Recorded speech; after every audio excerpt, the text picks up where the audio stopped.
bonjour à toutes et à tous.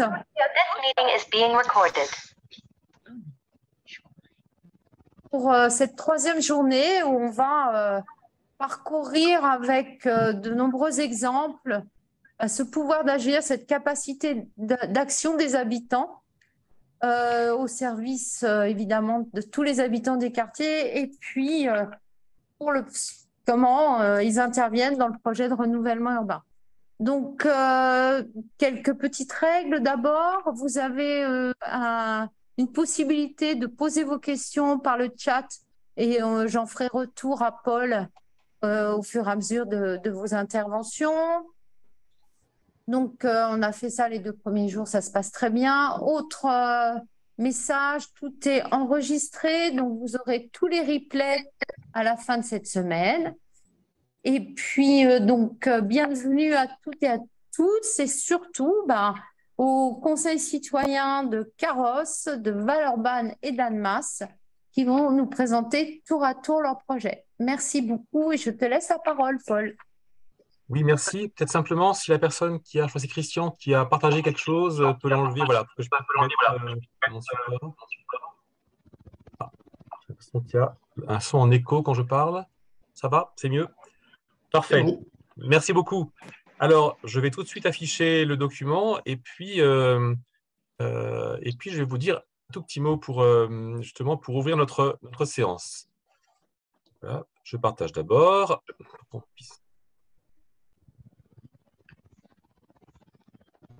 Je vous le mets diaporama. Voilà. Alors, comme vous le savez, la loi de 2014, en créant les conseils citoyens, elle leur a confié 3 missions. Une première mission qui est de rejoindre au plus près les habitants, avec une attention notamment à ceux qui s'expriment peu, afin de faire remonter et entendre leurs attentes et leurs besoins. Une deuxième mission qui est de participer à la gouvernance des contrats de ville et des projets de renouvellement urbain, afin de contribuer par leur expertise d'usage à la réussite de ces politiques publiques. Puis la troisième mission, c'est d'encourager les habitants à agir pour être eux-mêmes acteurs de l'amélioration des conditions de vie dans leur quartier. Alors justement, ces 3 pratiques que je viens d'évoquer, ces 3 missions qui leur sont confiées, eh bien justement, elles vont être un peu les 3 dominantes et pour chacune d'entre elles, de chacune des pratiques qui va vous être présentée aujourd'hui. Et vous allez pouvoir effectivement voir comment ces 3 missions, elles passent des principes voulus par le législateur à des actions concrètes que les conseils citoyens et leurs partenaires ont pu mettre en œuvre. Alors nous partons tout de suite, effectivement, nous partons à Carrosse, où nous attendent Salia et Luc du Conseil citoyen de Carrosse, et puis aussi, je crois, sont présents d'autres membres du Conseil citoyen. Et donc, effectivement, vous allez pouvoir justement développer cette mission, une de ces 3 missions, qui est notamment celle de pouvoir encourager les habitants à agir pour être eux-mêmes acteurs dans leur quartier. Alors voilà, la parole est à vous, Salia et Luc. Bonjour à tous. On voulait vous présenter Carrosse qui se trouve dans les Alpes-Maritimes. Voilà, c'est une petite commune qui fait partie de la métropole niçoise.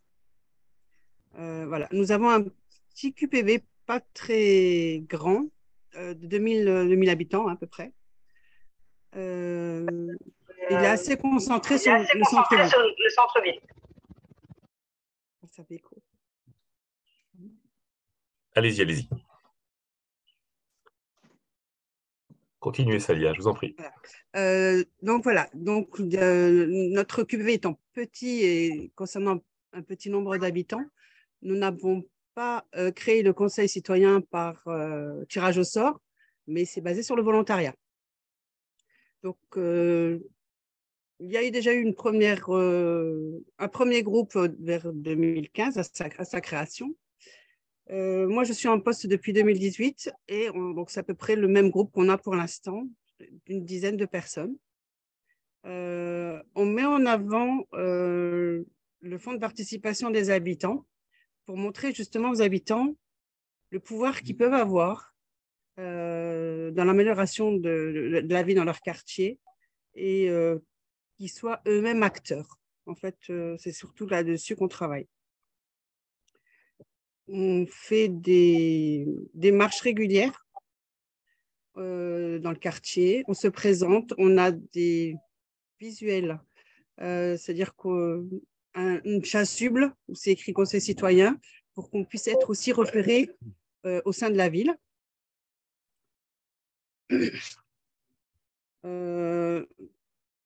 Nous avons surtout développé les jardins en pied d'immeuble.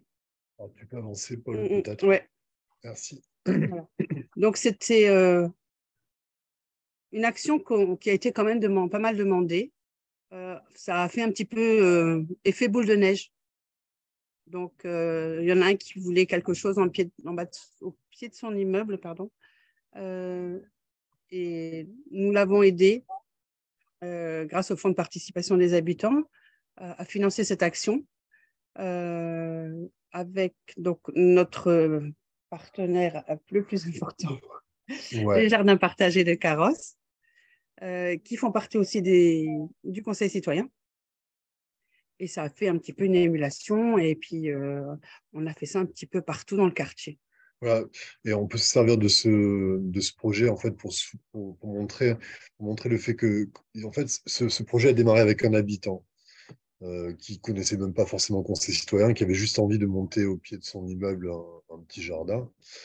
Et en fait, c'est parti de là. Moi, je suis sur le réseau associatif, le Conseil citoyen réseau associatif.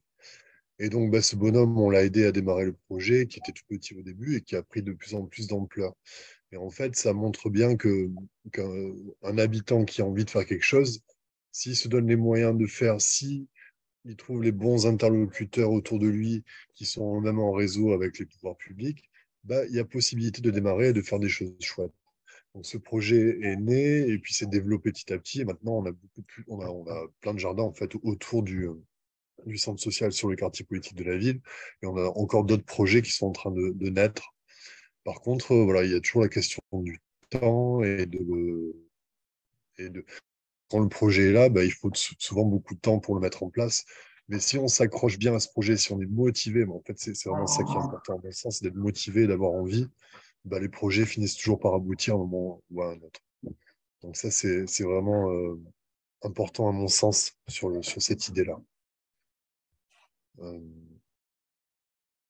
Donc, à partir de ces jardins, donc ça donne aussi des informations sur d'autres types de projets, dont celui-là dont je voulais parler, sur la sécurisation des abords d'une école maternelle. Donc là-dessus, vous avez une photo du avant-après, on va dire, où le trottoir était trop petit, c'était dangereux, il n'y avait pas de ralentisseur sur cette route, donc avec les parents d'élèves. Et on a réussi à faire bouger les choses grâce à la métropole et les techniciens, afin de pouvoir vraiment changer cette rue. Vous voyez dans la photo de droite, avec un parvis, une rampe pour les poussettes, les barrières tout autour. Donc, il y a aussi 2 dodanes devant l'école. On a pu mettre en place aussi avec les petits, donc cette figurine qui a été créée avec un artiste local, M. Landucci. Et en haut, il y a un petit panneau en bois. Tout ça, ce sont des projets qui ont été faits avec donc, les enfants et avec des peintures spéciales. Voilà. Les matériaux sont importants dans ce genre de projet. Donc voilà. Donc ça, c'était un projet quand même qui a mis 1 an pour aboutir, parce que ce sont des budgets assez importants. Donc ça a mis un petit peu de temps, mais on a abouti. Voilà. Faut dire aussi que la personne qui était à l'origine donc de cette alerte, on va dire, est entrée au Conseil citoyen et elle y est toujours, et c'est un membre très actif. Voilà, ça fait boule de neige en fait. Il y a un projet qui naît à un endroit et ça montre qu'il se passe des choses sur le quartier, donc ça permet aux gens de se rapprocher du Conseil citoyen et de voir ce qu'il est possible de faire. Se rapprocher du Conseil citoyen ou d'autres instances sur le lieu. Parce qu'en fait, l'idée du Conseil citoyen, c'est juste un des vecteurs qui permet un mieux vivre, mais il y en a plein d'autres aussi. Et peu importe, j'ai envie de dire, par quel biais il passe, l'idée, c'est pour les habitants d'arriver à se retrouver, d'arriver à faire des choses ensemble. Voilà, même si ce sont des petites choses, même si ce sont des choses ponctuelles, le principal, c'est qu'il se passe des choses et que ça permette à chacun d'avancer. nous avons mis en place aussi, afin que la parole soit ouverte, ça s'appelle le café terrasse. En fait, le café terrasse, c'est un moment convivial tous les mardis matins au centre social. Enfin, l'été, c'est plutôt à l'extérieur, dans la ville, en pied d'immeuble. On fait des apéros en pied d'immeuble. Et tous les mardis matins, c'est donc au centre social où tous les habitants sont invités à venir discuter, à échanger sur les projets, discuter de leur faisabilité, voilà. Et c'est un moment quand même assez important où les personnes viennent, passent un petit moment, un quart d'heure ou pas 2 heures, c'est à leur choix. Et donc, en tant qu'animatrice, je suis toujours là.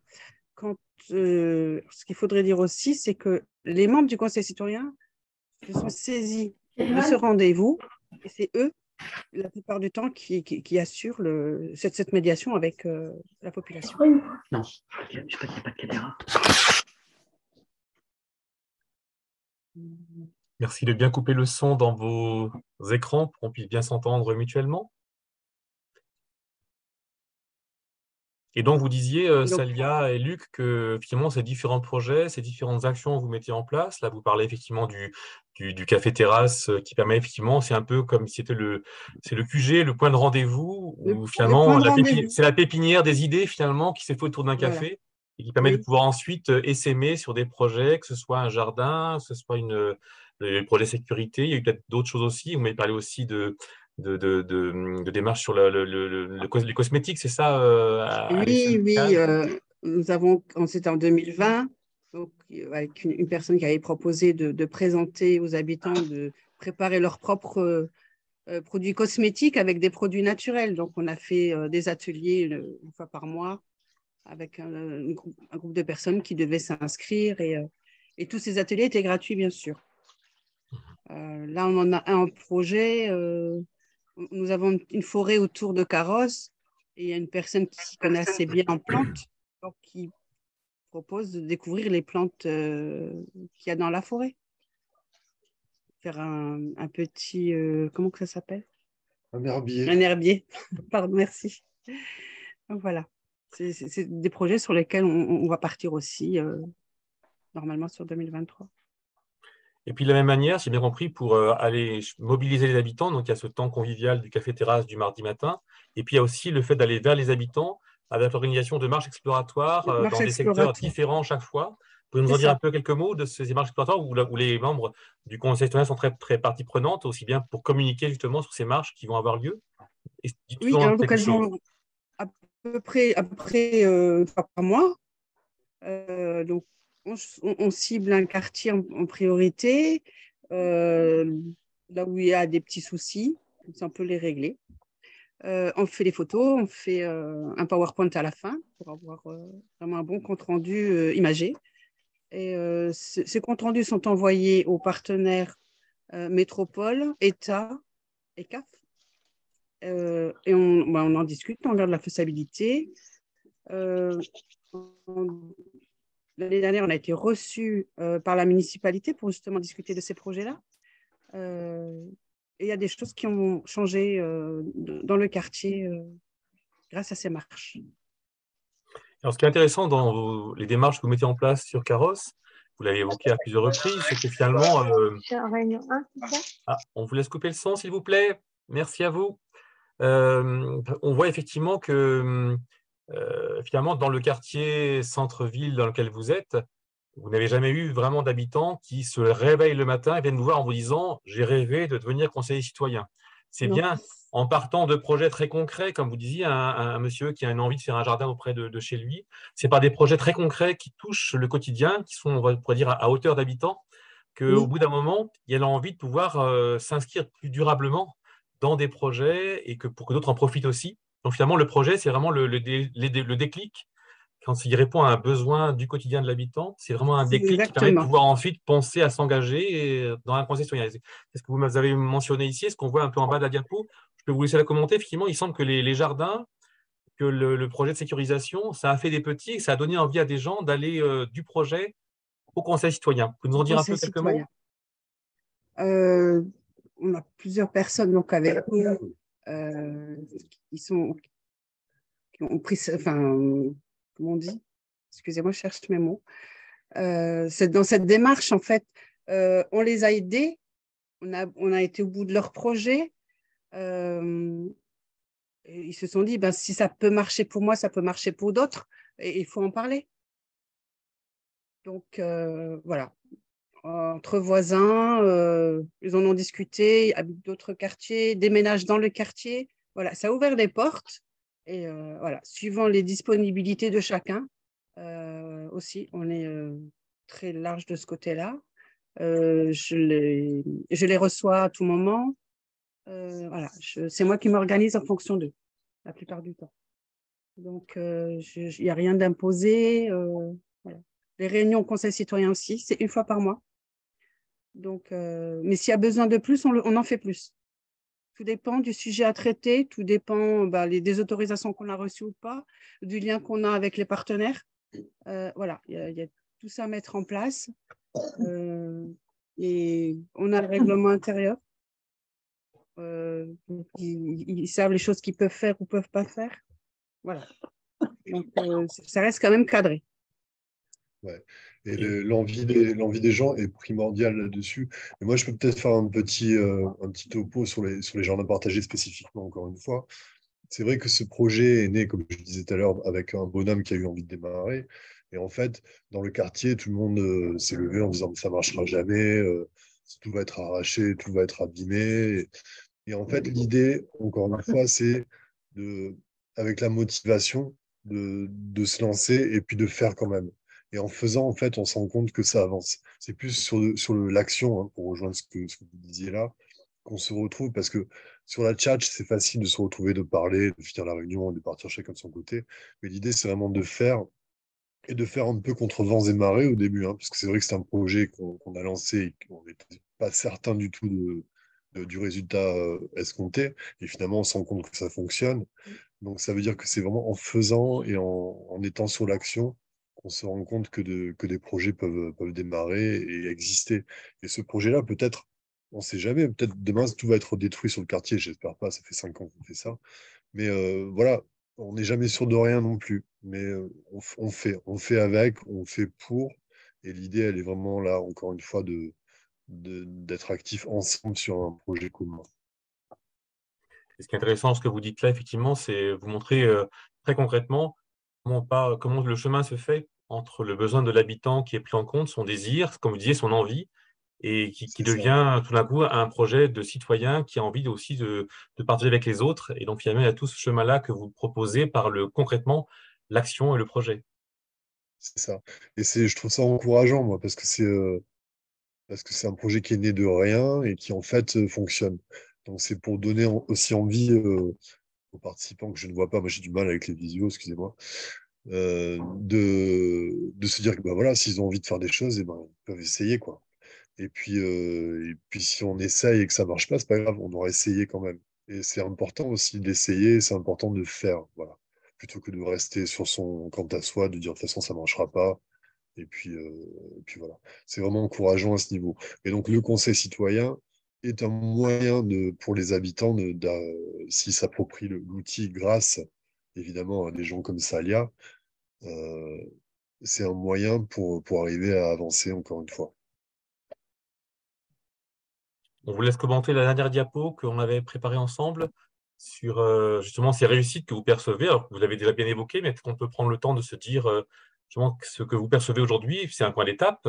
Quelles sont un peu ces réussites que vous percevez, notamment ce lien à la terre qui semble être aussi un enjeu important qui fait du lien, les difficultés que vous avez pu justement rencontrer mais qui ont permis de pouvoir être levées, et puis ces conditions de réussite que vous repérez comme importantes.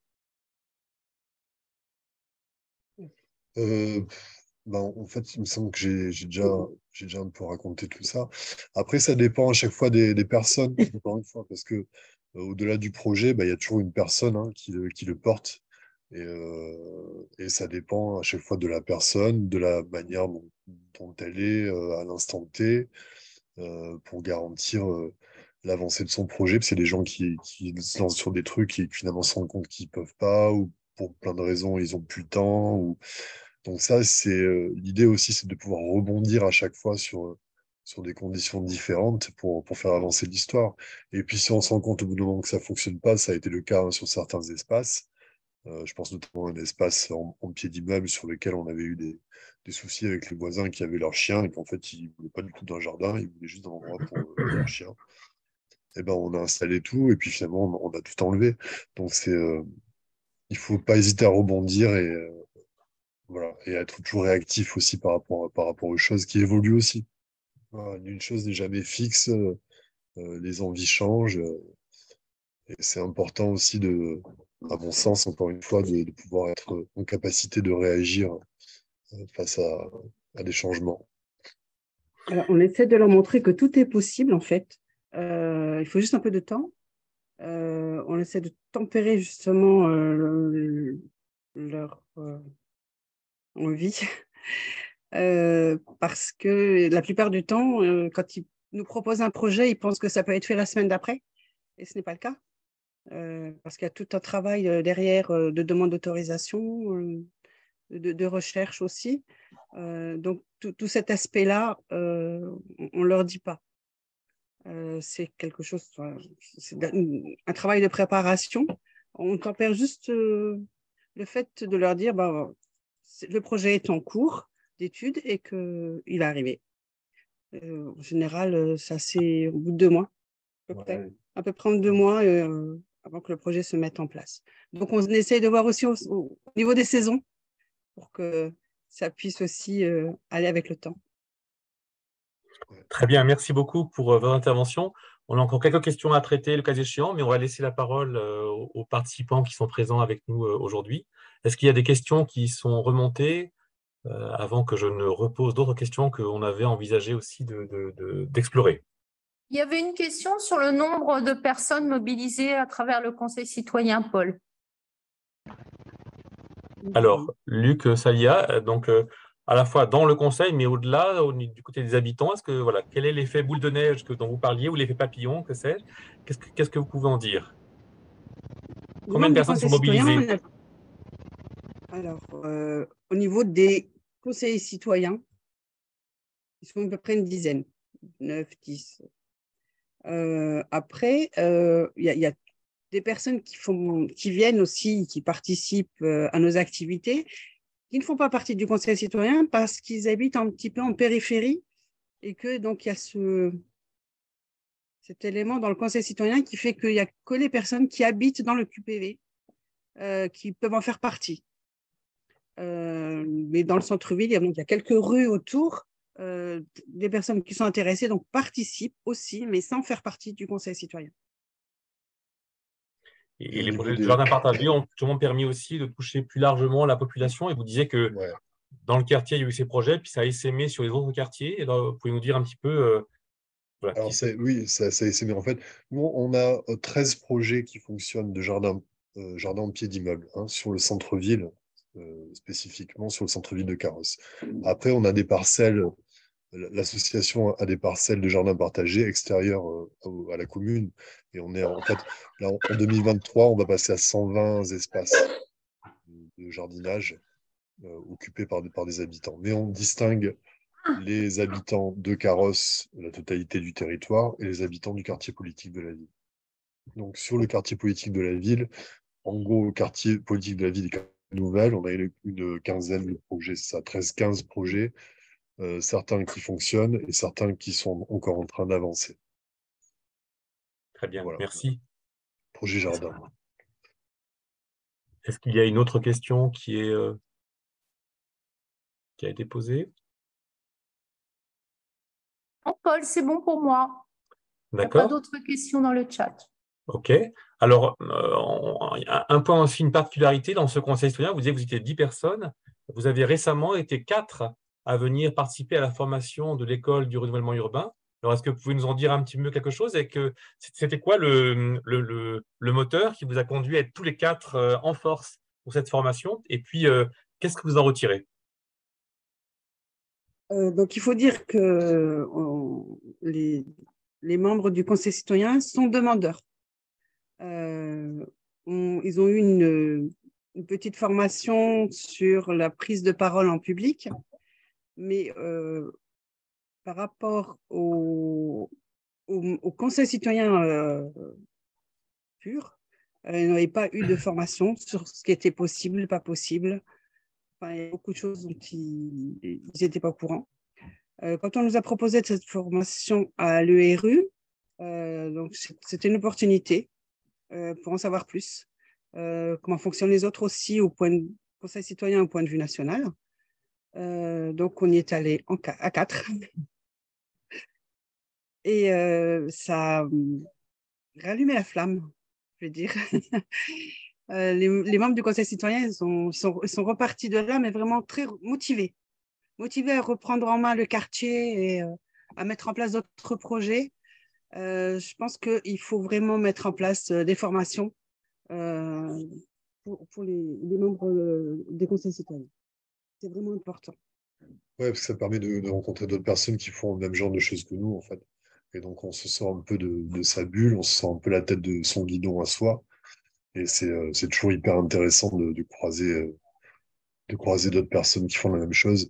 Et notamment encadré aussi, cette formation est encadrée Oui. par 4 sacrées belles personnes qui nous ont vraiment bien mobilisés, accompagnés, quoi. Vous avez un souvenir en particulier dans les formations qui vous sont utiles pour votre territoire? Moi, j'ai du mal à sortir un souvenir particulier. Si, il y a la fameuse taxe, comment ça s'appelle? La TFPB, Ouais, la taxe TFPB, foncière sur propriété que bâtie. qu'on se garde dans un coin de la tête et qu'on pourra ressortir à l'occasion. Donc, anecdotiquement, c'est un peu ça. Mais bon, ça, c'est des questions financières, mais au niveau humain, c'était très important au niveau humain en ce qui me concerne. Et je pense que pour les 4, ça a été ça. C'est vraiment un beau moment de partage. Voilà, on a échangé avec d'autres associations, enfin toutes les personnes qui étaient là, sur donc les échanges de pratiques, et c'est très enrichissant. Donc ça, c'est vraiment quelque chose qu'il faut partager. Et est-ce que justement, en échangeant avec vos collègues des autres conseils citoyens, vous avez peut-être pu vous rendre compte que finalement, à Carros, il y avait des actions qui vraiment étaient finalement pas si mal que ça, en les mettant, parce que souvent, quand on est tout seul, on a du mal à se rendre compte que ce qu'on fait a une grande valeur. Et est-ce que ça vous a permis justement de pouvoir vous rendre compte qu'il se passait des choses vraiment intéressantes à Carros? Oui, c'est ça. C'est ça, clairement, ça nous a permis ça. Ça nous a permis aussi de nous rendre compte que malgré les difficultés, parce que des difficultés, il y en a toujours, mais on est quand même dans un réseau qui est accompagnant au niveau politique. Après, moi, je suis pas politique, je m'en fous, donc que ce soit l'un ou l'autre, c'est pareil.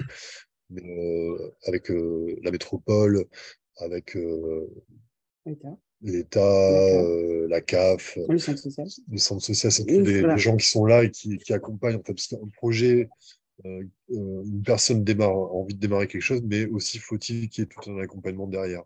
Et cet accompagnement-là, il est possible aussi. Alors, parfois, ça met du temps. C'est pas angélique, hein, ce que je suis en train de dire.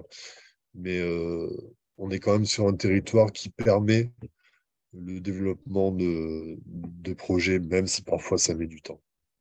À la différence d'autres témoignages où les gens étaient confrontés à des situations beaucoup plus difficiles avec leurs intervenants institutionnels.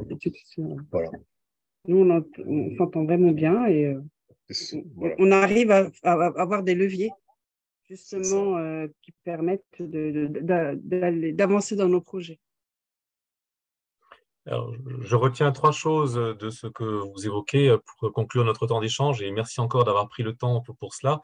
Une première chose que vous dites effectivement, c'est ces projets concrets qui partent des besoins des habitants, des attentes, en tout cas cette veille que vous avez avec ce temps un peu, ce lieu de pépinière qui est ce café-terrasse, permet de pouvoir entendre les besoins. Donc il y a vraiment besoin d'avoir ces temps réguliers pour que les habitants puissent avoir une sorte de lieu de rendez-vous possible afin de pouvoir s'exprimer dans un cadre informel autour d'un café.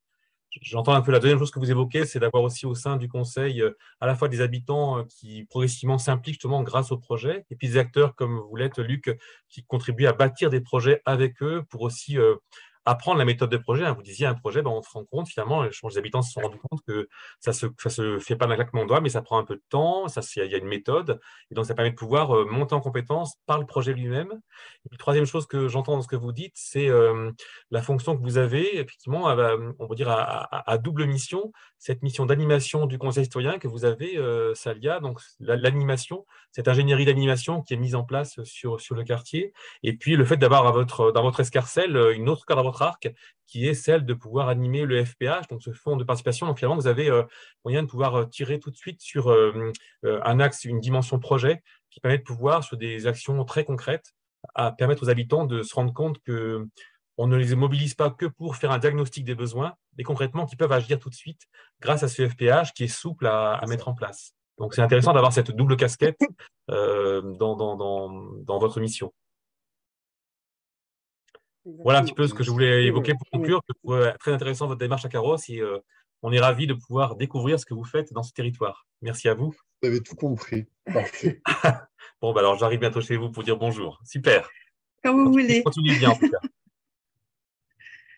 Merci. Chantal, merci à vous. Merci. Merci beaucoup. Je propose, Paul, qu'on passe au deuxième, à la Absolument. deuxième expérience. On remonte un peu. Alors, pour Nice, c'est le nord. Pour nous, c'est le milieu de la France. On va remonter en région lyonnaise. Donc là, nous quittons Carros pour rejoindre Villeurbanne. Villeurbanne, alors je vais d'abord couper, effectivement, arrêter le partage pour que nous puissions changer aussi de région. Je vais donc partager un deuxième document, donc, qui est le document que nous allons découvrir. Donc voilà, nous arrivons donc, dans la région donc à Villeurbanne, deuxième ville du Rhône, qui est au sein de la métropole du Grand Lyon. Et on va plus particulièrement aller dans le quartier Saint-Jean, qui est un quartier en contrat de ville et en renouvellement urbain. Et donc là, Samira va nous présenter comment, et on va regarder une deuxième mission importante des conseils citoyens, la mission qui est souvent la plus compliquée, c'est d'être inscrit dans la gouvernance du contrat de ville et du projet urbain. Et bien, on va voir comment, en partant des besoins des habitants, en étant à l'écoute de leurs attentes, de leurs besoins, de voir comment le conseil citoyen sur ce quartier Saint-Jean, il a été et il est un acteur impliqué dans la gouvernance du contrat de ville et des projets pour, avec leurs partenaires, l'État, les collectivités, pouvoir mettre en place des projets qui améliorent réellement le cadre de vie du quartier Saint-Jean. Samira, je vous laisse la parole. Bonjour. Vous m'entendez?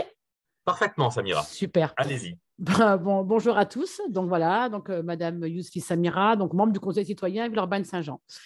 On passe. Voilà. Donc nous habitons dans un quartier sur Villeurbanne, donc un quartier de Villeurbanne, donc il y a 6 quartiers de la ville. Nous sommes un quartier qui est un petit peu atypique, c'est-à-dire qu'il y a beaucoup et des entreprises et des gens en pavillon, maison, et le quartier vraiment QPV sur la rue Saint-Jean et sur différents quartiers. On est un peu campagne parce qu'on est 5500 habitants sur Villeurbanne. On est limitrophe avec Vaux-en-Velin. Nous sommes malheureusement très, très, très, très enclavés avec un gros problème au niveau du transport.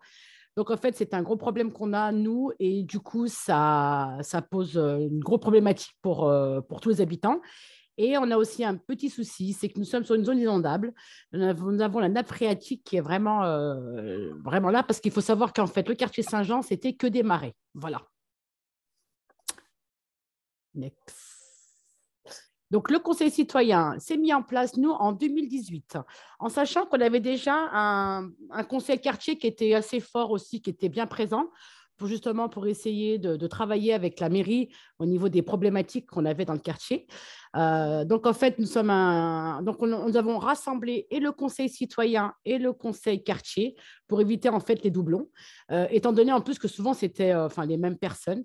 Donc, du coup, nous avons un conseil citoyen, conseil quartier qui est assez fort. On est quand même une trentaine au niveau du conseil citoyen, conseil quartier. Et pour nous, c'était important qu'on soit accompagné par un animateur. Parce que, ça permettait de soulager pour les comptes rendus, les invitations, mais surtout pour la question de neutralité, en fait. Pour nous, c'était important parce que ça permettait d'avoir une personne neutre qui puisse préparer tout ça et être là vraiment pour animer les choses. Next. Alors, nous avons travaillé essentiellement sur la problématique du transport. Il faut savoir que nous n'avons qu'un seul bus, une ligne qui ne fonctionne pas du tout, où vraiment c'était très, très, très compliqué. Donc, en fait, ce qu'on a fait, le Citral avait mis en place en 2015 des marches exploratoires. Donc, nous sommes 3 habitantes de Villeurbanne-Saint-Jean. On s'est inscrits pour mieux expliquer, mieux comprendre et mieux, essayer de toucher le plus de partenaires possible pour qu'ils comprennent notre problématique de transport. Donc, on a mis ça en place avec le Citral, avec la métropole et avec la ville. Et du coup, ils sont venus sur Saint-Jean. On a fait un tour avec la ligne 7 et on leur a décrit les problématiques qu'on avait sur cette ligne.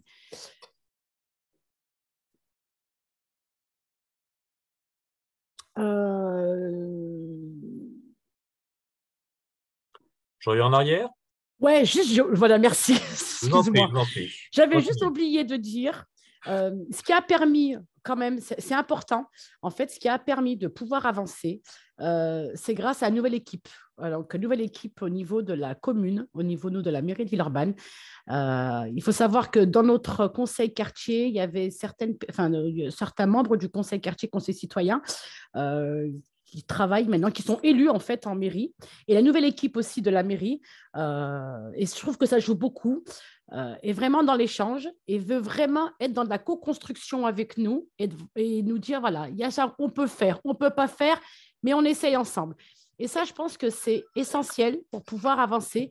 C'est d'en face d'avoir des interlocuteurs, et notamment que ce soit la mairie ou la commune ou la métropole, qui sont à l'écoute et qui disent, voilà, on comprend la problématique, qu'est-ce qu'on peut faire et comment on peut avancer.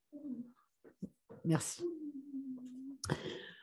Donc, nous, on s'est beaucoup mobilisé donc, pour le transport parce que c'est un gros souci et on s'est aussi mobilisé par rapport à la digue.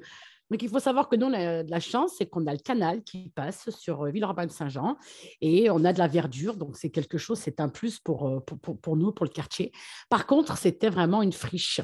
Et nous, dans le cadre du conseil quartier, on avait déjà demandé à plusieurs reprises à la mairie, à la métropole, de venir nettoyer, qu'on puisse se balader, parce qu'en fait, c'est un endroit agréable, un endroit de verdure, mais qui était complètement délaissé. Et en fait, pendant des années, ça se renvoyait la balle. C'est pas nous, c'est pas nos autorités, c'est pas nos compétents. Là.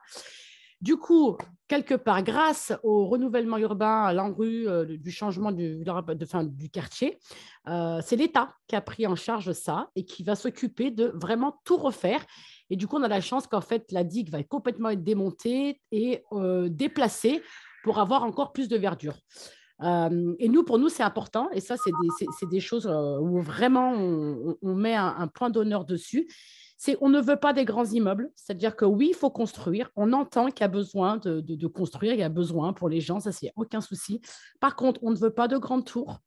Et on veut garder notre verdure.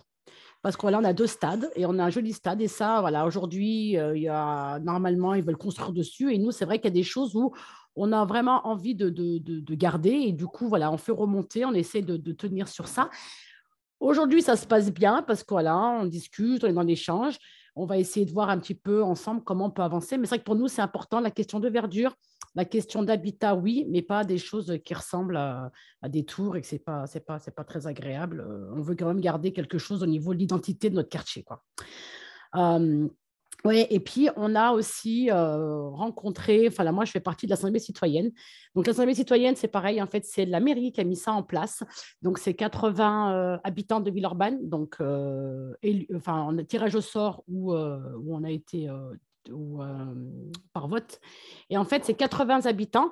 On est là, tous sur Villeurbanne, dans différents quartiers, pour essayer de remonter aussi les sollicitations, les problématiques. Donc, en fait, c'est la mairie qui met ça en place. Alors, la mairie, elle a fait pour 2 choses, pour le budget participatif et aussi pour les sollicitations. Et en fait, on est un petit noyau, nous, dans cette assemblée, où on essaye de faire des diagnostics en marchant. Ça s'appelle comme ça, mais en fait, voilà, c'est un groupe d'habitants de différents quartiers et on essaye ensemble de découvrir les uns et les autres ce qui se passe dans les quartiers, ce qui est mis en place et essayer de voir si on peut trouver un fil conducteur, des choses ou des problématiques pour essayer ensemble de les poser et essayer d'améliorer en fait le cadre de vie du quartier pour nous et pour les autres aussi.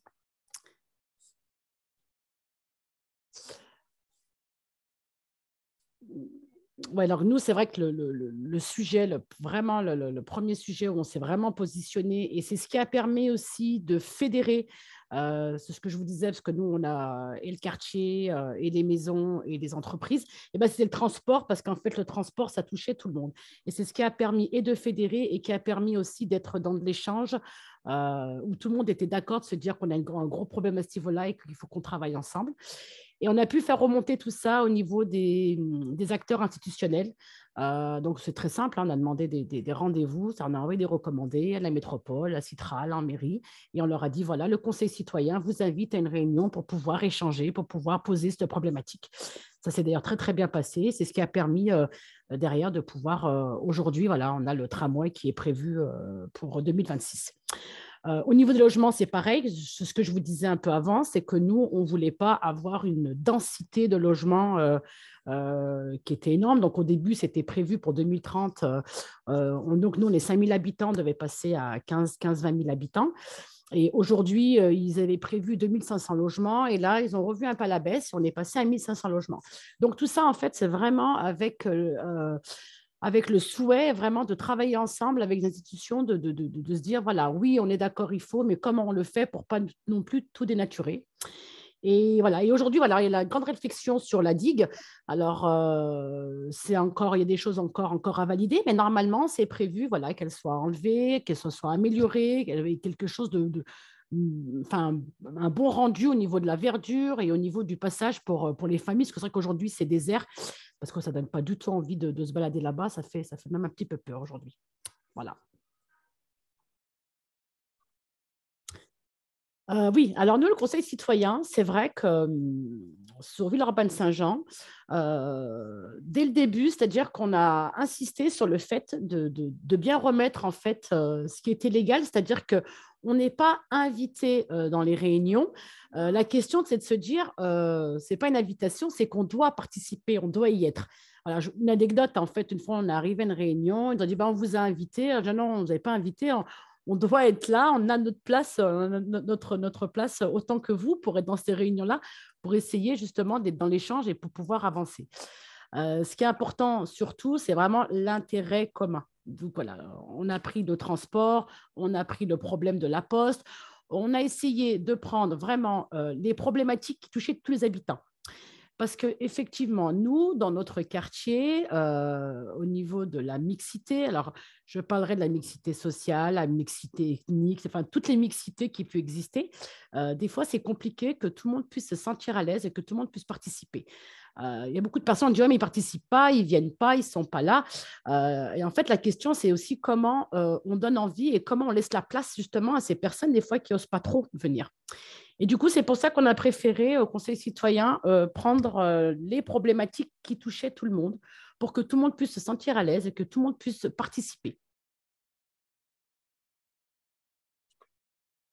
Très bien. Est-ce qu'il y a d'autres choses, Samira, que vous souhaitiez évoquer?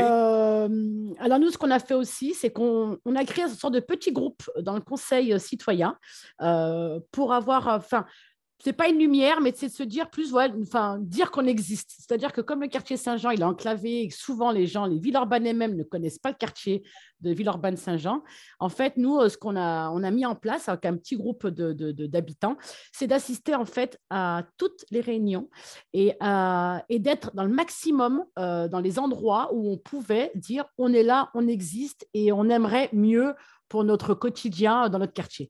Donc, c'est vrai qu'on a fait ça pendant quelques années et je pense que ça a aussi aidé de se dire, ah oui, ils sont là, donc ils prennent leur place. Voilà, je pense que c'est important de prendre sa place en tant qu'habitant dans les institutions, dans les réunions, dans des colloques, dans des tables rondes, dans différents endroits où on peut et je pense où on doit être justement pour pouvoir améliorer notre cadre de vie. Merci Samira. On a convenu avec Samira, maintenant qu'on voulait d'abord vous donner un peu lecture et d'écouter tout le déroulé de la manière dont se positionne le Conseil citoyen et comment il co-construit et comment il s'inscrit dans la gouvernance du contrat de ville et des projets. Et on souhaitait pouvoir, avant d'écouter vos différentes questions, faire quelques zooms sur quelques points qui nous semblent importants, qui peuvent peut-être être inspirants pour vous dans vos territoires. Un premier point sur la première phrase qui est mentionnée ici. Vous disiez que pour pouvoir être partie prenante et pas uniquement invité, il y avait un enjeu que deux choses soient prises en compte. La première, c'est de pouvoir être informé en amont des sujets qui allaient être traités. Et deuxièmement, de pouvoir éviter le jargon technique, c'est ce qui est souvent posé comme un frein, soit du côté des techniciens peut-être, soit du côté des habitants, de dire on a du mal à se comprendre. Comment vous êtes pris pour réussir à avoir les informations en amont et de pouvoir éviter le jargon technique? Comment est-ce que vous avez pu faire? Alors, je pense que déjà, on a travaillé sur le… Alors déjà, le fait que ça soit nous, je pense, hein, que ce soit nous qui ont été dans la demande, c'est-à-dire que c'est nous qui avons convié. Nous, en 2018, on est passé conseil citoyen. Donc, en fait, ce qu'on a fait, nous, c'est d'inviter toutes les institutions, donc la métropole, la ville, le Citral. Et en fait, on les a conviés. Donc, on a préparé cette réunion, on les a conviés, on leur a dit, voilà, on a des problématiques, on aimerait vous les exposer. Donc, je pense que le fait que déjà la démarche venait du conseil citoyen, je pense que déjà, eux, ça les a interpellés en se disant, bon, bah, c'est un groupe d'habitants constitué, un conseil citoyen qui viennent nous demander. Donc, je pense que pour eux, déjà, ils se sont dit, ah, il y a quelque chose qui vient de l'habitant. Donc, je pense que ça a dû jouer. Le fait aussi d'être dans toutes les réunions où on pouvait dire, ben voilà, nous, on habite dans le quartier Saint-Jean et on a des demandes, on a des besoins et on aimerait pouvoir être dans l'échange avec vous et comment on peut construire tout ça. Donc, je pense que c'est des éléments qui ont été importants pour pouvoir assister et être entendus par les institutions, en fait, je pense. Je retiens deux choses que vous dites là à l'instant. Le premier, c'est que vous avez pris le temps, justement, avant toute réunion, c'est déjà vous-même de provoquer des rencontres pour faire connaissance et qu'il y ait vraiment une interconnaissance, qu'ils puissent repérer votre expertise propre et que vous puissiez aussi mieux les connaître dans leur propre champ d'intervention. Et la deuxième chose que vous dites à l'instant, c'est la régularité de présence auprès d'eux, pouvoir être repéré comme un interlocuteur fiable, c'est ce que vous dites là, avec qui, donc, sur qui on peut compter, donc sur qui on peut investir aussi, de prendre le temps de passer l'information, etc., parce qu'on sait que vous n'allez pas les lâcher, lâcher en tout cas le travail commun, alors, donc ils peuvent compter sur vous. Je pense que c'est un des points importants. En fait, c'est exactement ça, c'est qu'en fait, à un moment donné, c'est de se dire, on est là, on existe, on a des besoins, et du coup, c'est ce qui fait qu'on prend notre place, simplement. Et alors, et c'est pareil, dans l'échange, c'est-à-dire qu'on leur dit qu'effectivement, ils ont beaucoup de réunions, ils ont beaucoup de choses à faire. Par rapport, vous savez, au langage, au jargon, les techniciens, quand on fait des réunions, du coup, il y a un élu, il y a un technicien, il y a souvent une personne qui travaille dans le service administratif. Et en fait, ce qui est intéressant, c'est le fait d'être autour de la table avec les différents corps de métier, mais pour la même problématique, pour le même sujet. Ça permet justement de ne pas avoir ce discours, un jargon, trop de langage technique par les techniciens. Et du coup, c'est ce qui fait aussi qu'il y a un échange. C'est-à-dire que oui, effectivement, vous parlez de cette problématique, nous, on appelle ça comme ça, mais voilà, on va essayer de faire plus clair parce qu'on sait très bien qu'eux, ils se rencontrent beaucoup plus souvent parce qu'ils sont dans les mêmes bureaux et qu'ils peuvent échanger. Et on essaye de se dire, voilà, de temps en temps, on fait une réunion, on est avec vous. Et eux, ils font, et ça, c'est aussi bien et vraiment, c'est tout à leur honneur, ils essayent aussi d'adapter leur discours, d'adapter justement pour que tout le monde puisse comprendre et puis qu'on puisse avancer. Donc, c'est vrai qu'eux aussi, de leur côté, il y a une démarche qui est faite de leur part aussi. Et nous, on les remercie. C'est très bien pour nous, quoi. Alors, un deuxième point important aussi, puisqu'on est encore sur la gouvernance, qui est cette mission importante et si difficile pour justement inscrire les conseils citoyens dans les projets et dans le travail en commun, c'est le deuxième point que vous évoquez, c'est ce qui vous légitime, c'est de pouvoir venir, non pas avec plein d'intérêts personnels, mais vraiment d'être un peu des sortes de garants pour partager l'intérêt commun du quartier. Sacré challenge, sacré défi, puisque vous dites effectivement dans le quartier, il y a une vraie diversité, y compris d'attentes. Vous parlez d'entreprises, d'habitants qui sont dans des maisons, donc qui sont plutôt dans un autre cadre de vie, les locataires du logement social.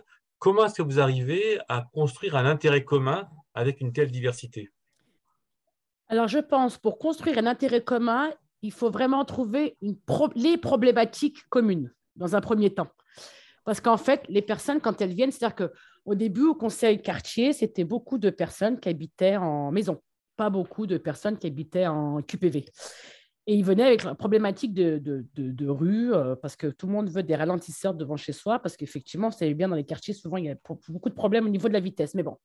Et en fait, c'était de se dire, non, venez, on essaye déjà de se dire l'intérêt commun pour tout le quartier. Ça touche tout le monde. C'était quoi? C'était la problématique de transport. Et en fait, la problématique de transport, ça touche les entreprises parce que les salariés ne pouvaient pas venir travailler. Ça touchait les personnes qui habitaient dans le quartier parce qu'ils ne pouvaient pas aller travailler pour l'école. Et ça touchait aussi les personnes qui étaient en pavillon parce qu'en fait, pour aller travailler, il y en a qui prennent le transport en commun, pas forcément la voiture, même pour leurs enfants, pour aller à l'école. Parce que souvent, d'ailleurs, ces enfants sont dans des établissements, pas dans le quartier, mais en privé. Et souvent, ils partent en transport en commun. Donc, en fait, c'était trouver déjà les problématiques qui touchaient tout le monde. Et en fait, de faire attention aussi, durant les réunions, de laisser la parole, et c'est là où l'animateur, c'est intéressant, de laisser la parole, et c'est pour ça que la neutralité de l'animateur est bien, parce que ça permet à tout à chacun de pouvoir dire ce qu'il a à dire, sans qu'il y ait, parce que souvent, quand c'est un animateur qui est du quartier, il y a souvent un problème de pouvoir, d'ego, de se dire je te connais pas, toi je t'aime bien, toi je t'aime pas. Donc là, quand c'est quelqu'un de neutre, au moins on est tranquille. Et du coup, dans ces échanges-là, et de se dire on est tous ensemble pour cette problématique, c'est là qu'on peut avancer. Et c'est ce qu'on a essayé, nous, de mettre en place sur le Conseil citoyen de Villeurbanne. Un autre point important sur la gouvernance, puisque c'est ce sujet-là, et qui fait, je crois, écho à une question que j'ai lue dans le chat, si je peux me permettre, j'ai jeté un petit œil, c'est ce qui a pu lever un peu l'oreille de plusieurs d'entre des participants d'aujourd'hui, c'est cette articulation entre le conseil citoyen et le conseil de quartier. Alors, on sait que le conseil de quartier, c'est une instance qui est pilotée par la ville, oui. alors que le conseil citoyen, il a pour mission justement d'avoir une autonomie pour apporter un regard nouveau dans les projets du territoire. Comment s'est fait cette jonction? Est-ce que ça veut dire que les élus sont présents? C'est une question qui est posée, je crois. Comment ça a marché, cette bascule entre le conseil de quartier et le conseil citoyen? Et comment est-ce que le conseil citoyen n'a pas disparu dans le conseil de quartier ou vice-versa? Alors, je vais vous expliquer. Donc, les élus, nous, personne ne viennent que les personnes qui sont invitées. Donc, le conseil citoyen, c'est-à-dire que si jamais il y a un élu qui a envie de venir, il faut pour apporter quelque chose, c'est-à-dire que c'est nous qui invitons. Donc, ce qui est sûr, c'est que dans le conseil citoyen, conseil quartier, effectivement, le conseil quartier, c'est mairie. On est OK et que c'est de la gouvernance de la mairie, c'est la mairie qui doit normalement un petit peu driver. Nous, dans le conseil quartier, conseil citoyen, les élus ne participent pas. On est entre nous. Et au niveau du compte-rendu, on se met d'accord sur le compte-rendu de ce qui peut être dit en mairie et ce qui n'est pas du conseil quartier. Voilà. On dissocie si on sait que ça peut avoir un impact et que ça peut avoir des conséquences ou pas.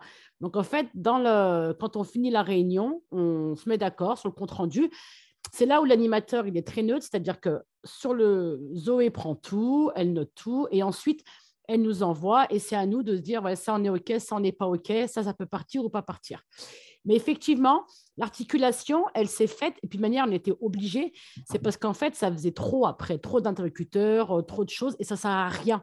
Et on sait très bien que sur tous les projets qu'il peut avoir dans un quartier, que ce soit les élus, que ce soit la mairie ou la métropole, ils ne seront pas là tout le temps. Ils ont déjà plein de choses à faire. Si jamais on arrive à les capter 2 fois par an, c'est énorme. Et là, vraiment, quand vraiment on doit tous les capter, on les invite, on fait une réunion et on pose tout. Donc, ce que vous dites là, c'est que ils ne sont pas présents dans le conseil citoyen. Non. Par contre, ils sont invités dès que, en tout cas, vous les invitez. Oui. Ils sont présents par l'invitation, si j'entends ce que vous dites. Ils sont présents par l'invitation ou par leur demande. C'est-à-dire que ça peut arriver qu'un élu dit moi je suis élu. Alors on va parler du transport parce qu'on reste sur le transport, tout ce qui est stationnement et tout ce qui est des difficultés, problèmes de stationnement qu'on a. Et elle nous envoie un mail en disant moi j'aimerais bien pouvoir venir. Il y a un projet sur Saint-Jean, on a des idées, on aimerait échanger avec vous. Il n'y a pas de souci. Et là, OK, c'est-à-dire que ce n'est pas fermé non plus. Je pense que ce qui est super important, en fait, dans ces instances et dans ces lieux, c'est de se dire comment tous ensemble, on peut être autour d'une table et vraiment être dans la co-construction. C'est-à-dire que l'habitant, il est là parce que l'habitant, je pense qu'il peut faire un réel diagnostic sur son quartier parce qu'il y vit. Donc, il sait ce qui est bon, ce qui n'est pas bon et comment ce qu'il faut améliorer ou laisser. Et derrière, avec les techniciens, avec les élus, avec la métropole, c'est de se dire, voilà, on est autour d'une table. Vous avez des directives, vous avez envie de faire des choses très bien. Nous, OK, on entend, mais il y a des choses où nous, voilà, on va être vigilants. Et c'est de se dire ensemble comment on peut avancer, comment on peut construire. Là, on travaille beaucoup avec la métropole et avec la ville. Et en fait, par rapport à l'habitat, on a réussi un peu à descendre. On sait qu'on ne pourra pas descendre plus, il ne faut pas en abuser. Je pense qu'il faut savoir, à un moment, des fois, se dire, ouais, là, on peut lâcher, là, on ne peut pas lâcher, là, on peut demander. Mais c'est vraiment, je pense, c'est dans de l'échange. Et vraiment, co-construire, ce n'est pas que le mot de dire, ah bah oui, bah, vous allez choisir le banc, l'arbre. Non, c'est de se dire, en amont, on est là et en amont, on travaille ensemble. Et ça, vraiment, je pense que ça se fait avec le temps parce qu'on crée après vraiment, il y a de la confiance qui se met en place. C'est-à-dire qu'on est dans l'échange, il y a de la confiance qui se met en place, on est dans la discussion. Et ce qui est important pour nous, habitants, c'est de voir les choses que ce soit concret. C'est-à-dire que si on échange sur un sujet et qu'on ne voit pas concrètement qu'il y a des choses qui se passent, c'est là où on n'y croit plus au pouvoir public et c'est là où ça démotive et qu'on n'arrive plus à fédérer. Et nous, on leur dit bien, c'est-à-dire qu'on sait très bien qu'il y a des choses où il faut beaucoup de temps. On préfère que vous nous dites, voilà, aujourd'hui, ce n'est pas possible, mais on prend acte, mais ce n'est pas possible, que nous dire oui, oui, et qu'il n'y a rien qui est fait. Je pense que ce qui est important, vraiment, c'est déjà de tenir ses engagements s'il y a engagement. Voilà. Et pas être dans de l'obligation pour faire juste de dire oui, oui, on va faire et de ne pas faire. Nous, vraiment, on veut être vraiment dans quelque chose où il y a de l'échange, mais vraiment quelque chose où on est dans la confiance et c'est du concret. Et si, oui, au début, on peut, puis finalement, ça ne se fait pas, OK, ben en réunion, on échange. Qu'est-ce qui a fait qu'il a mis ça à un frein? Ça s'entend, ça s'explique. Je pense que c'est vraiment de se dire, toutes les personnes présentes ont la possibilité de dire ce qu'il en est et d'avancer. Vraiment, je pense que c'est ça, en fait. Alors, vous avez plusieurs fois cité ce besoin, et il est affiché à l'écran, d'un animateur du Conseil citoyen pour garantir la neutralité. Une question est posée, c'est se dire, mais finalement, neutralité, oui, mais alors, qui est-ce qu'il salarie? Comment l'avez-vous choisi? C'est quoi les règles du jeu? Pouvez-vous nous en parler un petit peu? Dites-nous. Alors, nous, c'est le CCO qui a mis ça. C'est une association. Alors, c'est une association, ouais. Alors, on sait très bien, hein, ces associations, on sait très bien que qui dit association dit souvent subvention ville. Voilà, ça, c'est. Alors, nous, voilà, il y a eu un changement d'ailleurs. Donc, nous, c'est l'association qui nous accompagne. Notre conseil citoyen, dès le début, on a mis les règles en place, c'est-à-dire que l'animateur est là. Mais en aucun cas, l'animateur donne son point de vue. En aucun cas, l'animateur est là pour driver ou donner son point de vue. Elle est juste là pour être un peu garant, maître du temps, garant des temps de parole et garant de ce qui est dit et de retranscrire ce qui est dit. Voilà vraiment pour nous l'animateur. Et pour nous, c'est important que ce soit une tierce personne pour une certaine neutralité. Et ça, c'est important sur le fait qu'on pourrait, nous, s'organiser et de se dire le conseil citoyen, conseil quartier, on va décider de mettre un président. Ça s'est posé, hein, cette question, attention. Hein. Je tiens quand même aussi à vous dire qu'il y a eu des réunions qui ont été très houleuses et je tiens aussi quand même à vous dire que des moments, voilà, on s'est posé la question de on continue pas, comment on va continuer. Mais c'est vrai que ce qui est important, c'est une neutralité, parce qu'à un moment donné aussi, c'est posé la question de se dire est-ce qu'on se met en association, président, secrétaire et trésorière. Et en fait, on n'a pas préféré, et moi vraiment, alors ça c'est vraiment personnel aussi, je ne suis pas pour, parce que souvent il y a une question de pouvoir, une question d'ego qui se met, une question de clan souvent qui se met, de se dire ah bah si c'est toi, bah, on va pouvoir plus bosser sur différents points. Et du coup, on perd cette neutralité et des intérêts communs pour le quartier. Donc, c'est vrai qu'on préfère rester pas du tout en association, enfin rester comme on est et d'avoir une personne qui anime, qui est neutre. Nous, on a eu un changement et on leur avait dit hein, vraiment que si jamais l'animateur ou l'animatrice qui nous mettait en place ne correspondait pas à nos attentes, qu'on arrêtait le contrat et qu'on allait nous voir différemment, faire différemment les choses. Mais je trouve que c'est mieux parce que vraiment, il y a quelque chose de plus neutre dans l'accompagnement. Merci beaucoup pour ces éléments. Donc, on voit effectivement à la fois concrètement comment vous travaillez avec vos partenaires dans la gouvernance du contrat de ville et des projets, et puis concrètement comment vous vous organisez pour être légitime et pour pouvoir être vraiment ancré dans le quartier, dans l'intérêt commun du quartier, dans sa diversité, et d'être ainsi un acteur crédible parce que régulièrement présent et impliqué dans les différentes démarches avec les partenaires. Il y avait une On dernière essaye. question que j'ai lue qui était un peu, qui n'est pas dans notre sujet directement, mais sur le stade. Est-ce qu'il est utilisé? Voilà la question qui était posée aujourd'hui, parce que vous disiez qu'il y avait un des projets Oui. de l'habitat dessus. Est-ce que c'est un stade qui aujourd'hui est un lieu justement de vie pour les habitants, hein, qui répond à un besoin? Alors, oui, c'est un lieu. Alors c'est un lieu qui répond aux besoins, ne serait-ce par sa verdure déjà. Son emplacement, il est un peu central et c'est un grand stade. C'est un grand stade où il y a des associations qui viennent pour foot, pour rugby. Euh, donc pour nous, on y tient que le stade puisse rester. C'est un besoin, oui, bien sûr. Il y a beaucoup de familles, par exemple l'été, qui viennent se poser. Voilà, on pose une petite nappe, ils sont posés. On fait pas mal d'événements là-bas aussi sur place parce que c'est vraiment un grand stade et il est super agréable.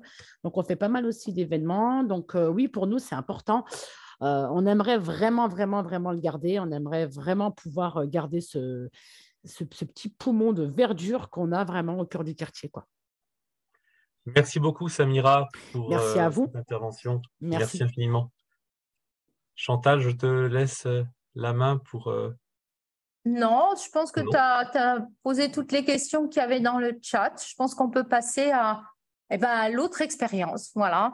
Hein. Bien, Donc très là, bien. maintenant, on part à Annemasse. Voilà. Écoutez, voilà, pardon, je le partageais que pour moi, donc ça servira pas grand-chose s'il n'y a que moi qui le regarde. Donc, je vais passer par l'entrée de partage d'écran, c'est plus simple. Voilà, je vous demande une petite seconde pour être… Voilà. Très bien. Alors, Annemasse, donc on part à l'est de la région lyonnaise.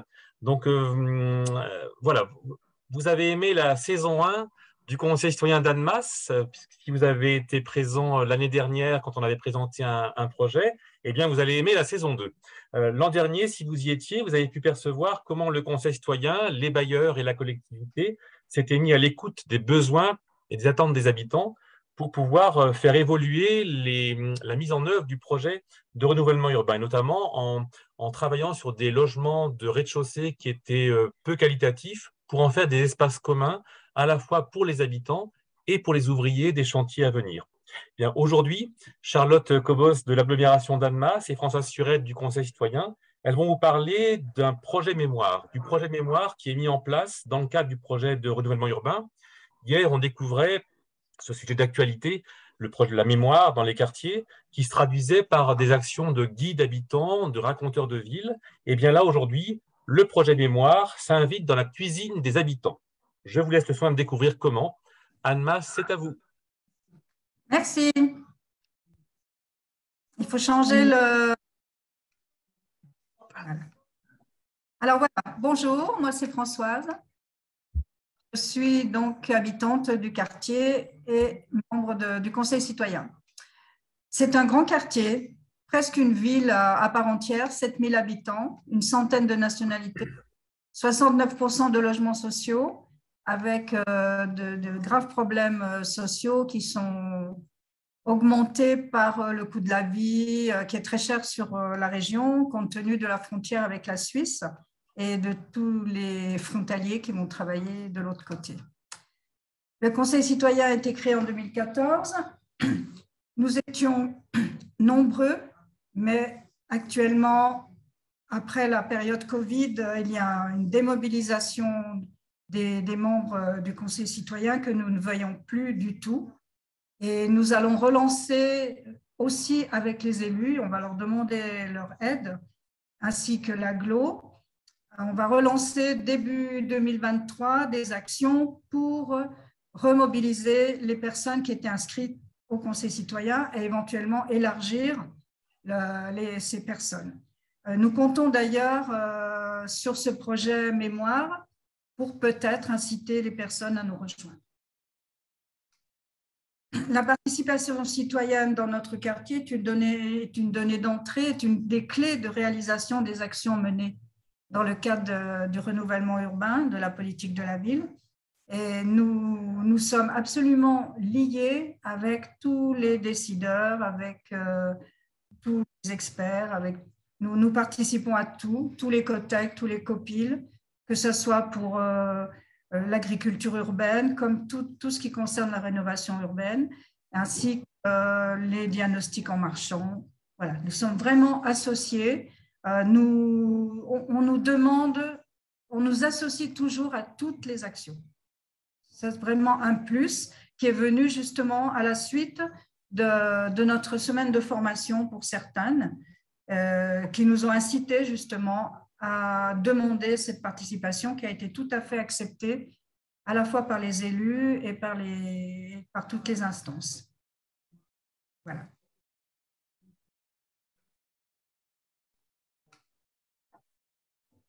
Alors, je vais vous faire une sorte de résumé de toutes les raisons pourquoi nous sommes associés. Nous avons eu des ateliers de co-construction avec des présentations de tous les plans, de tous les aménagements possibles. Nous avons eu notre mot à dire. Nous avons interrogé les habitants sur les propositions et il y a eu des changements, des modifications suite à l'avis des habitants sur la première présentation. Ça, c'est très bien. C'est surtout au sujet d'un quartier démolition et reconstruction d'un écoquartier sur Château-Rouge.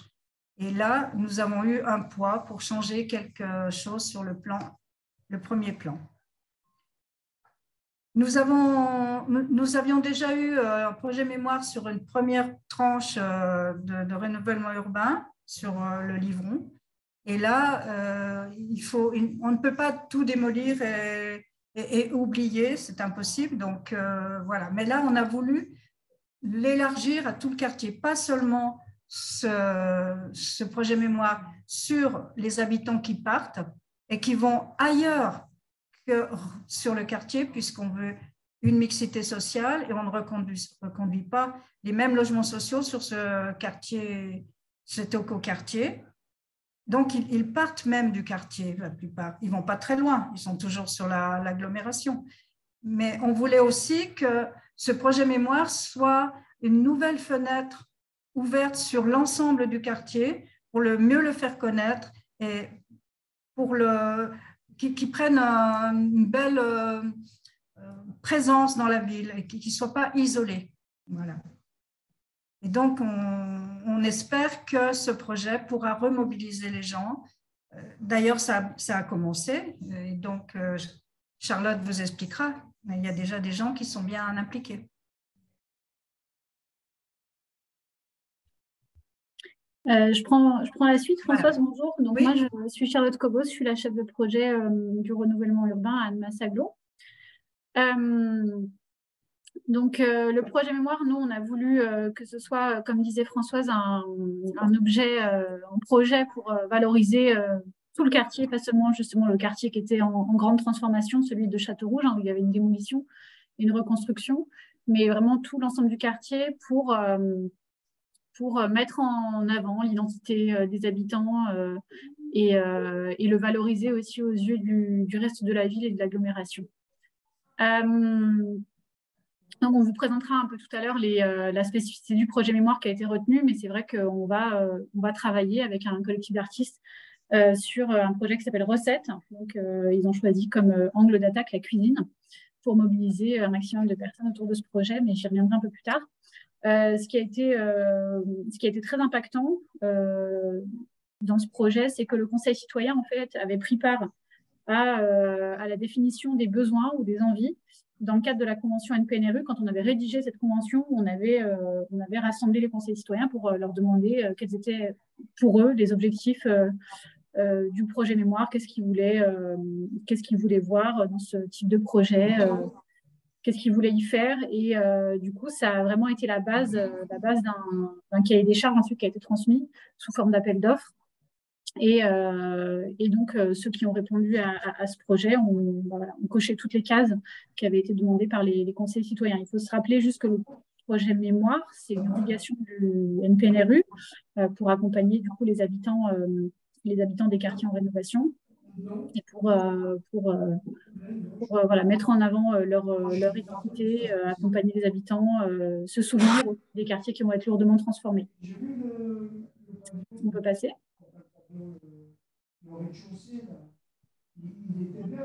Françoise?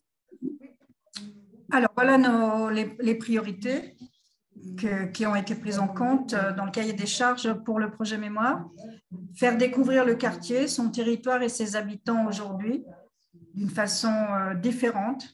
Organiser des ateliers, manifestations, parcours urbains didactiques, sensoriels et ludiques pour découvrir le quartier avec un regard différent, voire insolite, en décalage avec l'image du quartier actuel. Ces manifestations seront l'occasion de construire du lien social entre les habitants du quartier et ceux du reste de l'agglomération. C'est ce que je vous disais en préalable. La deuxième priorité, c'est garder une trace de l'identité et des habitants de Château-Rouge qui va être transformé en écoquartier et en général du Perrier-Livron. Collecter, recenser et conserver la mémoire des quartiers et des habitants via notamment la photographie ou la vidéo. La valorisation de ce matériel patrimonial pourra se faire dans la maison du projet, sur le web et sur l'espace public. Troisième priorité, valoriser le projet de renouvellement urbain auprès des jeunes publics. Réaliser des actions auprès des écoles du quartier pour impliquer et sensibiliser les publics les plus jeunes, résidents ou non sur le quartier, vis-à-vis des changements urbains et sociétaux sur le quartier. Réaliser des actions pédagogiques en dehors du cadre scolaire pour lancer une médiation sociale autour du renouvellement urbain. Quatrième priorité, améliorer l'ouverture sociale et culturelle du quartier, faire venir des actions culturelles et artistiques sur le quartier et construire des espaces d'expression artistique au sein même du quartier et sur l'espace public en impliquant les habitants. Enfin, travailler autour de certains temps forts du NPNRU, organiser un temps fort avec les anciens habitants du quartier autour de la destruction des bars de Château-Rouge qui interviendra en 2023. Voilà, donc ça, c'était vraiment repris stricto sensu dans le cahier des charges qui a été transmis au porteur de projet. Et puis, je prends la main du coup sur Françoise pour vous présenter le projet tel qu'il va se conduire pour les 3 prochaines années. J'insiste sur le fait qu'on voulait que ce soit un projet mémoire long terme et pas seulement un projet qui se passe sur 6 mois et puis qui se termine et ensuite on recommence quelque chose de nouveau. Là, on avait vraiment envie qu'il y ait une dynamique long terme qui s'installe avec du coup, une relation de confiance aussi entre les artistes qui vont animer ce projet et puis les habitants. Donc, bon, le petit laïus, là, je ne vais pas forcément le lire, mais ce sera sur le site internet. Donc, sur 3 ans, donc on aura sur les 3 années des temps de collecte par les artistes. Donc, les artistes, c'est un vidéaste, une personne qui est plutôt sur le dessin, l'illustration et le texte, et puis quelqu'un qui est plutôt sur la partie photo et sonore aussi. Donc, c'est un collectif d'artistes qui a déjà mené des projets de ce type sur le territoire et du coup, qui était relativement pertinent. Donc, ils vont organiser sur 3 ans des temps de collecte avec des rencontres cuisinées. Donc, l'objectif, c'est vraiment de rencontrer les habitants autour de la table chez eux, en se faisant, entre guillemets, invité par les habitants. Et puis, ça permettra, pendant ces moments très intimes un peu, d'aller collecter de la mémoire vive et ensuite d'en faire quelque chose via de la prise de notes, des illustrations, des photos, des enregistrements sonores ou vidéo. Donc ça, ce sera à peu près tous les mois. En tout cas, la première année, il y aura des phases de collecte avec tous les mois des rencontres de nouveaux habitants et puis des repas partagés avec eux. Et puis les années 2 et 3, il y en aura peut-être un peu moins parce qu'on essaie dans la première année déjà de collecter beaucoup de mémoire. Je vous laisse descendre. Voilà. Ensuite, dans les 3 premières années aussi, on aura des temps de création et de partage avec les habitants. Donc, des ateliers à peu près tous les trimestres où les artistes vont exploiter un peu la matière qu'ils seront allés chercher pendant les repas. Donc, on aura des ateliers d'impression, des ateliers de montage, des ateliers photos avec les habitants. Et de ça vont sortir des créations qui ensuite vont pouvoir être diffusées via différents canaux. Et puis, on aura chaque année aussi, à chaque date anniversaire à peu près du projet, on aura un banquet. Donc, c'est un rendez-vous convivial avec tous les habitants. Le premier sera évidemment, ce sera l'année prochaine autour de la démolition des bars de Châteaurouge. On espère que tous les anciens habitants de ces bars qui vont être démolis seront conviés, mais pas que. Et puis voilà, chaque année, on aura ce fameux banquet qui permet de passer à l'année suivante et puis de marquer le coup. Donc un banquet, c'est vraiment une espèce de grand buffet canadien avec plein de tables et puis une espèce de fête champêtre un peu dans le quartier. Je vous laisse continuer, merci. Sur l'année 2, on aura un temps spécifique de construction d'un espace jardin-cuisine. Donc, on compte mener ce projet éventuellement avec des étudiants en lycée pro qui sont en filière bois charpente. On aimerait qu'ils puissent aider le collectif et aider les habitants à construire cet espace avec éventuellement une espèce de petit préau. En dessous, on aurait un four à pain. Qui serait du coup géré ensuite par les habitants pour aller faire cuire du pain ou toutes sortes de choses.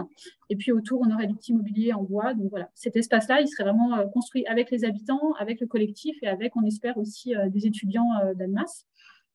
L'idée, c'est d'avoir ensuite un lieu un peu totem qui reste sur le quartier et qui sera symbole de ce projet.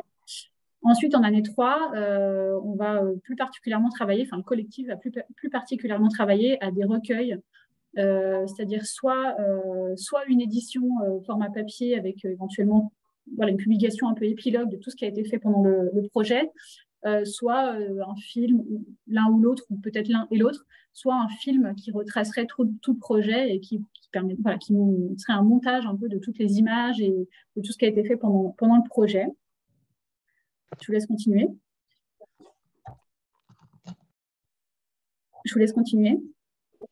Voilà. Là, cette dernière slide, c'est pour expliquer un peu comment vont être diffusés tous les supports qui vont être faits. Donc, je vous avais dit, il y avait des supports qui vont être faits dans les ateliers créatifs. Ils vont exploiter de la matière, ils vont faire des enregistrements sonores, ils vont faire des affiches avec des recettes, des choses comme ça. Ils vont construire de la matière à diffuser avec des objets artistiques autour de la cuisine. Donc, on aura pour tout ce qui est sonore une installation d'une boîte sonore sur le quartier qui pourrait être en accès libre. Donc, les habitants, en fait, ils viennent et puis avec une manivelle, ils tournent une manivelle et puis du coup, ils entendent des souvenirs qui ont été enregistrés par les habitants. On a un site internet aussi qui permet de diffuser tous les contenus vidéo, photos, sons. Je parlais tout à l'heure des affiches ou des dessins, des illustrations, des recettes. Le collectif va aussi en imprimer des petites quantités pour les diffuser sur le quartier. On pourra aussi tout à fait les mettre sur les sites internet. Et puis, on va essayer de développer des canaux tiers, donc avec la radio locale, avec éventuellement, pourquoi pas, installer des choses sur les panneaux publicitaires, monter une exposition. Voilà, sur les canaux de diffusion. Françoise, je vous laisse commencer. Voilà, donc là, ce que nous retenons. Le Conseil citoyen retient l'intérêt d'avoir été associé à co-construire le projet Mémoire dès le début, c'est-à-dire avec nos priorités. Le cahier des charges du projet a repris les priorités travaillées par le Conseil citoyen. Nous espérons que ce projet va contribuer à relancer la dynamique de notre Conseil citoyen. Nous comptons sur cette expérience pour redémarrer d'un bon pas au mois de janvier. Je pense que beaucoup de conseils citoyens ont ressenti ces problèmes de démotivation après la période Covid, évidemment. Pour nous, à l'aglo et à la ville d'Annemasse, je parle un peu pour les deux, c'est vrai que la concertation citoyenne était, comme le disait au début François, c'était au cœur du projet de renouvellement urbain, ça faisait vraiment partie intégrante et c'était une volonté des élus. C'est vrai qu'il y a une grande légitimité du conseil citoyen quand ils ont un avis ou des informations à donner. En général, c'est bien pris en compte. moi, aujourd'hui, je n'aurais pas pu construire ce cahier des charges sans avoir effectivement ces données d'entrée qui ont été, qui ont été comment dire, écrites par les conseillers citoyens. Donc, ça m'a beaucoup aidé dans le lancement de ce projet. On a présenté le projet qui avait été retenu, donc ce projet recette, au Conseil citoyen. Alors malheureusement, comme le disait François, c'est vrai que le Covid est passé par là et que le Conseil citoyen a besoin de se relancer et qu'on n'avait pas forcément beaucoup de conseillers citoyens qui étaient là au moment de la restitution, de la présentation de ce projet. Néanmoins, on espère que de toute façon, ce projet va pouvoir mobiliser des habitants. Dedans, il y a les conseillers citoyens, mais pas que. Moi, à mon sens, on espère que ça va mobiliser des habitants, tout type d'habitants sur le quartier, pas que les conseillers citoyens. Mais voilà, on est quand même super content que le conseil citoyen ait pu donner tous ces objectifs-là et que le projet y réponde répond à la plupart des objectifs. Et pour ceux sur lesquels il ne répond pas encore, et ben on est en train de travailler, à ça pour l'améliorer. Et je vois juste une question. Le collectif s'appelle Ethnographique. Et il est basé à Thonon-les-Bains. Oui. Merci. Est-ce qu'il y a des questions avant que je ne pose les miennes? Allez-y, pardon. Il y a une question. Est-ce que nous avons eu une démarche envers les personnes du Conseil citoyen? Nous avons personnellement téléphoné à certains. C'est un peu toutes les mêmes réponses, la fatigue, pas envie de sortir. C'est une sorte de malaise général hein, qu'on retrouve partout. Ensuite, comment pensez-vous remobiliser le Conseil citoyen? Justement, on va avoir une réunion en tout début janvier. Elle était prévue en décembre, mais là, nous avons eu le gros épisode de neige. Du coup, on a dû l'annuler. Et là, eh bien, on va réfléchir comment on va faire. On a demandé aux élus d'être présents, ceux qui sont partie prenante dans la politique de la ville et le renouvellement urbain, pour nous aider, pour essayer de trouver des idées. Voilà. Donc, on reviendra peut-être vers vous, Paul, pour vous donner si nous avons trouvé des solutions à cette débandade du Conseil citoyen. Nous serons très heureux de la partager avec vous, car je pense que d'autres conseils citoyens ont dû connaître ces mêmes problèmes. On attend absolument la saison 3, absolument. Voilà. Absolument. J'avais une question pour Charlotte Cobos, si vous le permettez, justement sur, vous le disiez, vous l'avez écrit un peu au début en disant que la concertation, c'est parfois un peu l'angle mort des programmes. Un projet de renouvellement urbain, souvent, c'est un gros planning, c'est beaucoup d'exigences en termes de délai, d'agenda, de dossiers à traiter. Comment est-ce que vous arrivez à intégrer la participation dans un processus qui est très contraint pour vous dans le quotidien? Comment est-ce que vous arrivez à faire tenir ça? Ça peut être inspirant pour d'autres territoires parce que c'est souvent compliqué dans les territoires, on l'entend. La participation, c'est important, mais ça n'arrive jamais à être prioritaire dans un agenda, un calendrier. Comment vous faites? C'est quoi le secret à Annemasse? Alors moi, sur le renouvellement urbain, j'ai quand même le sentiment que les choses se sont passées au moment de la genèse, c'est-à-dire au moment où on construit le projet de renouvellement urbain et avant de signer la convention. C'est vraiment quand on écrit les engagements des uns et des autres, c'est là que le Conseil citoyen a été énormément mobilisé. Il a été créé d'ailleurs en 2014 ou 2015, Françoise. C'était vraiment à ce moment-là où on voulait intégrer les besoins des habitants dans cette convention. À partir du moment où la convention, ensuite, elle est actée, elle est signée et qu'on a pris en compte les besoins des habitants, au cas par cas, sur chaque projet, sur chaque opération plutôt urbaine, on va faire des concertations annexes. Donc ça peut être des rendez-vous en pied d'immeuble. C'est pas toujours que avec le conseil citoyen, hein, ça peut être juste avec les gens aussi qui habitent cette montée-là d'immeuble parce qu'elle est ciblée pour tel et tel projet. Donc on arrive à le faire. Enfin moi en tout cas, je m'assure que dans chaque opération du renouvellement urbain, on est, si c'est possible et si c'est pertinent, une phase de concertation ou de présentation aux habitants, enfin voilà, de participation quelle qu'elle soit en amont du projet. Après, des fois, ce n'est pas tout le temps avec des habitants, hein, ça peut être aussi avec des associations sportives dans le cadre d'aménagement sportif ou des choses comme ça. Mais c'est toujours intégré dans les phases d'études, c'est toujours intégré dans les projets. Et puis ensuite, le Conseil citoyen aussi est garant.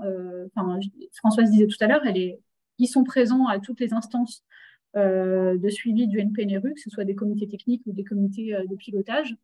Et donc là, ils s'assurent aussi avec nous et on s'assure avec eux que le projet il avance dans le sens qu'ils voulaient. Mais c'est vrai qu'une fois que toutes les opérations urbaines sont planifiées, il y a moins de marge de manœuvre, mais on en trouve quand même sur ensuite des sous-opérations. Alors, je le disais en lançant votre présentation, que parce que vous présentez depuis tout à l'heure, vous mettez en lumière et en avant une de ces 3 missions du Conseil citoyen qui est d'aller au plus près des habitants. Là, c'est dans la cuisine, pour essayer d'entendre leurs besoins, leurs attentes et les impliquer finalement dans les projets de leur quartier. Dans ce que vous disiez, quand vous parliez du banquet tout à l'heure, on a cette impression qu'il y a vraiment cet enjeu de travailler sur ces temps du quotidien et cette convivialité à construire ensemble. Et on a beaucoup entendu dans les territoires, justement, que le Covid a généré à la fois une difficulté à sortir, hein, que disait Françoise, mais aussi une aspiration à faire la fête et à faire du lien et à faire de la convivialité. Est-ce que c'est ça un des atouts et une de vos attentes dans ce projet que vous mettez en place, Mémoire, c'est de pouvoir justement grâce au projet, recréer un peu tous ces espaces de convivialité qui sont un besoin manifestement important des habitants? En tout cas, je pense que le thème choisi, la cuisine, est vecteur de convivialité et de partage. Donc oui, on espère. Enfin, en tout cas, ça a séduit tout le monde, hein, aussi bien les habitants que les élus et les techniciens, parce qu'il y avait cette dimension justement très rassembleuse ou rassembleur, je sais pas, de la cuisine qui permettait voilà, de faire à la fois le travail de mémoire ou de recherche de mémoire sur le quartier, mais aussi ensuite de créer du lien et de créer des moments conviviaux avec les habitants. Il y a une vraie volonté des élus que le NPNRU soit, qu'on accompagne les habitants du NPNRU, du programme de renouvellement urbain, avec des temps de convivialité, des temps où les gens se retrouvent, où ils puissent discuter, où ils puissent échanger.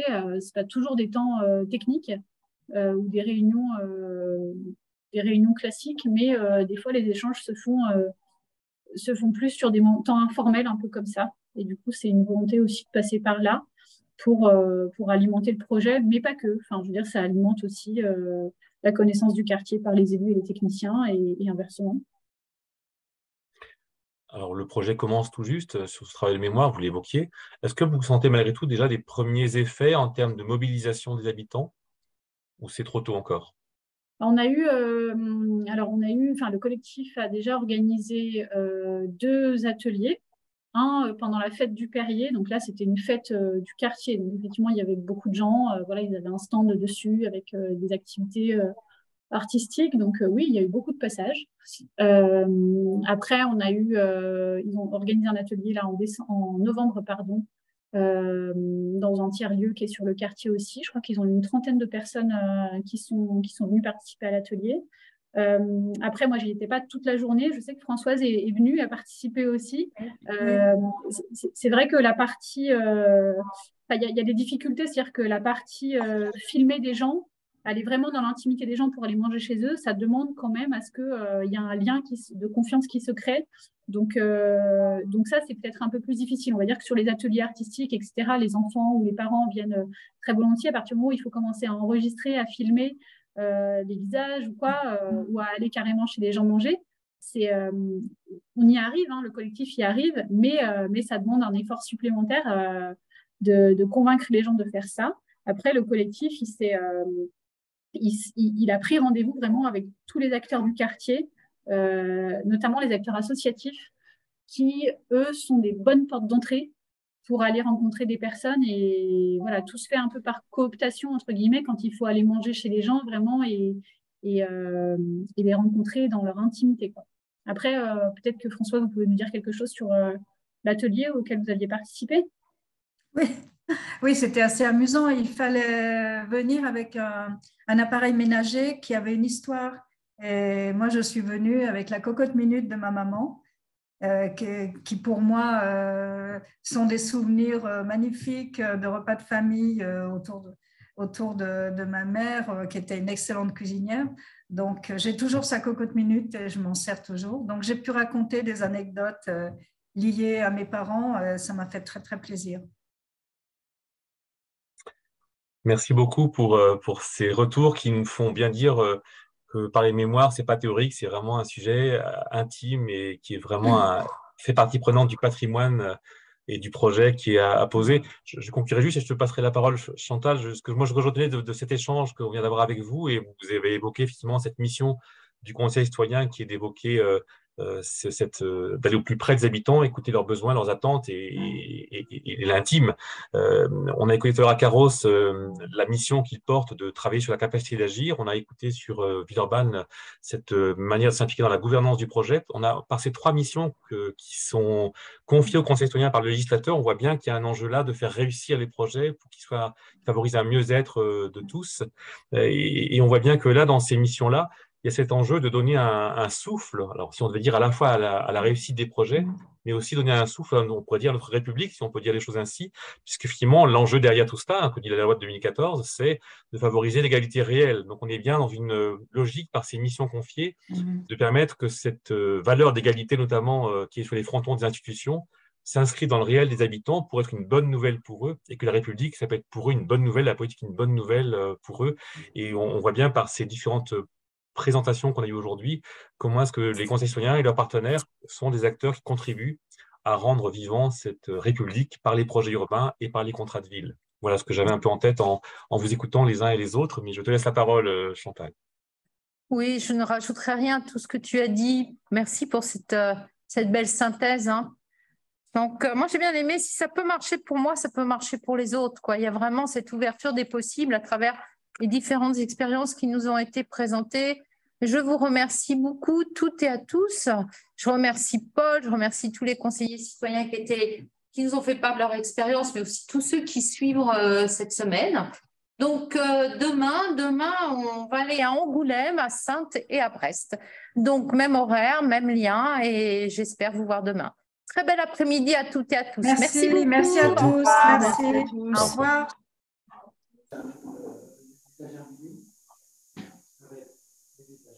Paul, je me sauve. Merci, au revoir. Merci. Alors, voici. Hop.